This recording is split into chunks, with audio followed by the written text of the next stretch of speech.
Alors le train est allé jusqu'à Odessa, on a traversé toute l'Ukraine, on a traversé la Crimée. Il ne restait pas une pierre sur une pierre, rien. Quand on s'arrêtait dans une gare, tout d'un coup on voyait les gens qui sortaient de terre. Ils vivaient dans les caves, tu sais, il y avait que les caves qui avaient survécu, hein, et ces gens vivaient dans les caves.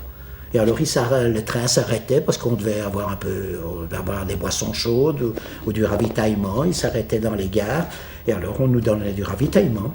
Et on est arrivé à Odessa, là on nous a parqués dans une école. Mais alors vraiment, une espèce d'internat où ils avaient mis des lits de camp, etc. C'était vraiment une très belle vie, ça avait un changement total. On s'était organisé, on avait organisé des vêtements aussi. Quand on était à Lublin, là, et à Cracovie, on avait organisé des vêtements civils. Enfin, on était bien. Et alors là, on est resté, je crois, 15 jours avant qu'il y ait un bateau. Et puis un jour, on nous annonce, voilà, vous allez partir. Hein, le bateau, c'est un bateau anglais qui va vous rapatrier sur Marseille.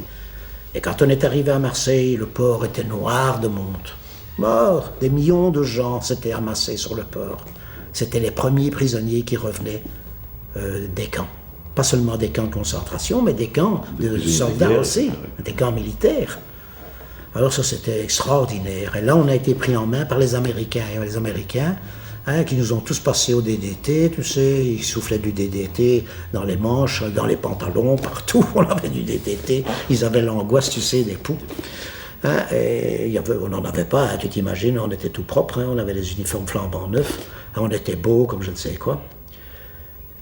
Et on a débarqué là, et puis alors on a commencé à faire des fiches de rapatriement, dont je vous ai donné des exemplaires d'ailleurs à la Fondation, je les ai retrouvés tout récemment dans des courriers, que j'avais perdus.